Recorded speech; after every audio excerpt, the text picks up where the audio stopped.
ایران کی جانب سے مشرق وسطیٰ میں موجود ان ممالک پر جن پر حملے کیے گئے، ایران کی جانب سے واضح طور پر کہا گیا کہ امریکہ کو اپنی سرزمین استعمال نہیں ہونے دیں، تو وہ ممالک جب اس معاہدے میں شامل ہیں تو ان کے ہوتے ہوئے ایران تو شامل نہیں ہوگا جب تک مشرق وسطیٰ کے ان ممالک سے امریکہ نکل نہیں جاتا، اور امریکہ تو کبھی بھی نہیں نکلے گا۔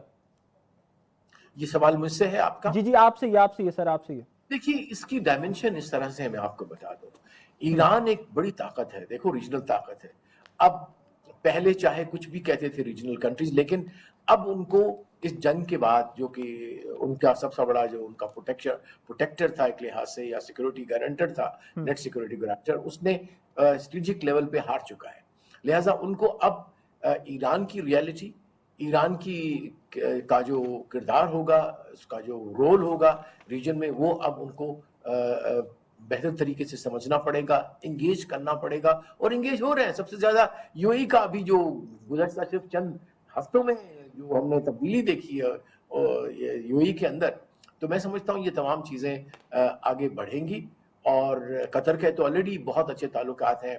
ایران کے ساتھ، تو باقی بھی میں سمجھتا ہوں کہ اس سے بات چیت چل رہی ہے، اور ایران بھی سمجھتا ہے کہ اب اس کو خطے میں بھی اپنی گڈ ول کو بڑھانا ہوگا۔ بلکہ دیکھیے میں تو جب یہ جنگ کے جواب میں امریکن بمبارڈمنٹ کے جواب میں ان کے پریزیڈنٹ پزکیان نے کہا کہ we are sorry کہ we have to fire there but please do not understand کہ ہم آپ پہ فائرنگ کریں، یہ فائرنگ ان بیسس پہ ہے جہاں سے ہم پہ فائرنگ کی جاتی ہے۔ تو میں سمجھتا ہوں کہ deep down in their thought process they never want to have an enmity with the regional country۔